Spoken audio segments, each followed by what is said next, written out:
Brainf, the weirdest programming language where writing Hello World is a journey and not a destination. Invented in 1993, Brainf only has 8 commands, because who needs functions and classes when you can have this instead?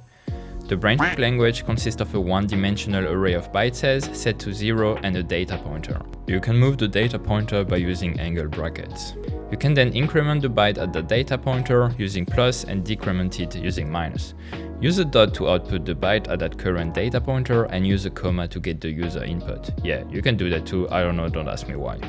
But it gets even better. You can create a loop using brackets and it's very intuitive. I was just kidding! Come on! Simply think of it as a multiplication of the two cells. For example, if you want to output the number 2, which is 50 in ASCII code, then you can do 5 times 10. This works because the loop will run while the preceding cell is not equal to 0, which is why we decrement this cell at the end of each iteration. So the first byte cell will be 5 and the second byte cell 10. Then back to the first one, which gets decreased by 1, and we enter the second iteration of the loop, so the second cell becomes 20, then 30, 40, and finally 50, which we output. Here is how hello might look like. You can also first decrement the first cell to go faster, but f that. Great, you can now add the Brainf language to your list of skills on your resume. Thank you, that was CodeFlow.